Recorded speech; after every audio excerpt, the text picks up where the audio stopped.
Hello? Hello, this is Connor. I'm in our company's employment department on a recorded line. Now, Telemarketer. I inquired about a job on one of our websites. How are you doing today?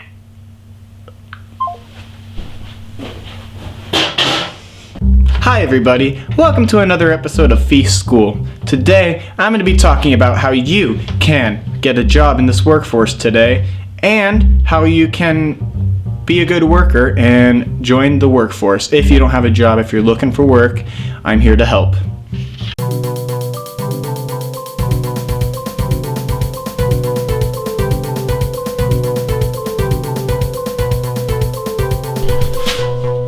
Welcome back to another episode of Luke Talks, bros. So, the first thing you're going to want to do is you're going to want to build a resume. And you're going to need references, people you've worked with in the past, people who've seen you do good and seen you develop your skills and grew up with you. Maybe people who grown up with you in a lot and seen you progress.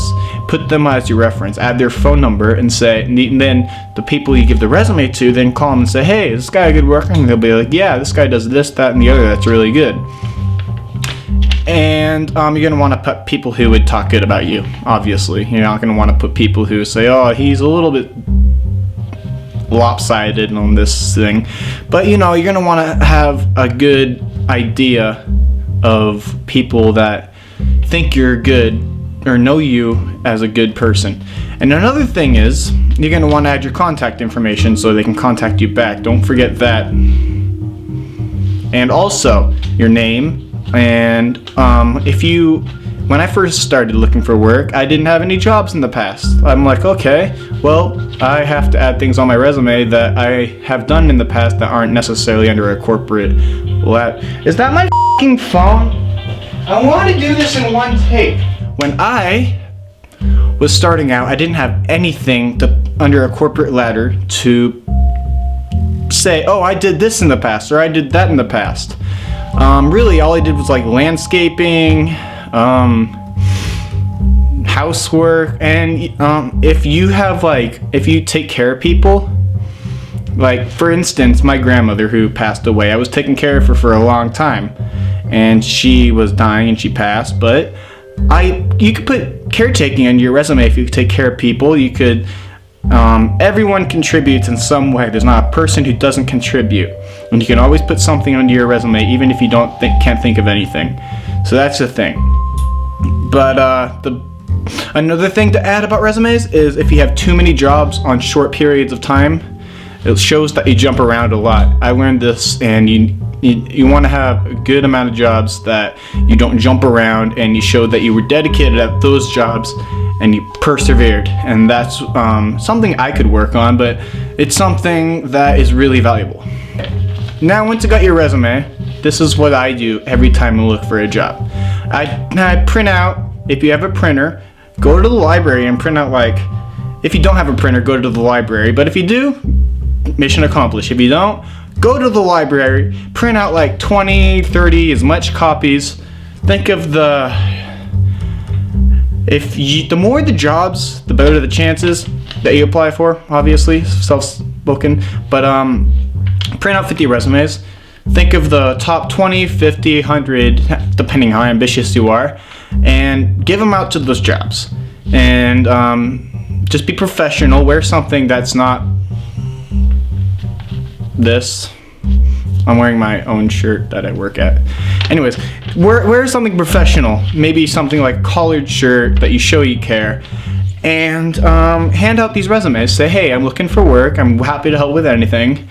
And see what goes. And then once you do that, you have them sitting at home, chilling. Maybe you'll get 5 callbacks, maybe you'll get 10, maybe you won't get any. But you gotta keep putting yourself out there, and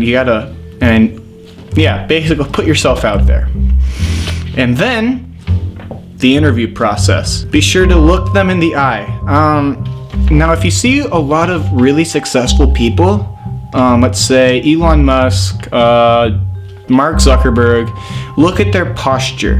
When they do interviews, they usually have their hands in front of them, and when they sit down, They don't have their hands behind their back. They usually have them on their leg. Now, once you got the interview down and you look them in the eye, answer the questions to the best of your ability, if usually they'll say, okay, we'll call you back. But if they don't, sometimes they'll say, hey, you got the job. And that would be great. But you gotta keep going to interviews and play the waiting game. And the more interviews you get and the more places you put yourself out there, you're gonna find a job.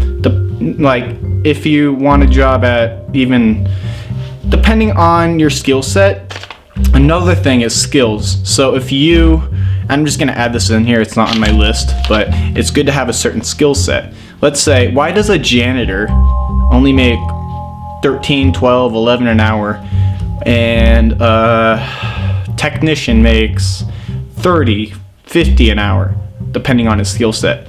Because of his skill set. Because if you have a good skill set, it's hard to replace. Anyone can move a mop around a floor, but not a lot of people can perform heart surgery or do computer technology. So those skills are really valuable, and it's hard to find people like that. So if you have a good skill set, you will be able to fall into a category easier. In all my jobs, I worked at so many food jobs, related jobs, and I still work at food jobs. And the thing is that you gotta be fast. You gotta think of okay, how can I do this as fast and efficient as possible without being sloppy? That's a good thing to learn. And do it efficiently. Be nice to the customers if you deal with customers, which is probably a big thing. A lot of people deal with customers, a lot of jobs. Treat them the way you would want to go in there and be treated, obviously. And you're gonna want to have a smile on your face. You're gonna want to say yes to everything your manager says, and they'll value you even more. So that is what I think you can do. Those are 4 steps. So I'm gonna review the 4 steps. Build a resume, hand out and prospect, interview, and have a good attitude. If you do those 4 things, you'll find a job. I pretty much can guarantee it if you put your mind to it and have the right mindset. But you gotta put yourself out there. Thank you. This has been a great episode of Luke Talks. No, it's not Luke Talks. Luke Talks ended, and now it's Feece School and a bunch of other things. Anyways, this has been a great episode of Feece School. Luke Talks isn't a thing anymore. Keep that in mind. Bye.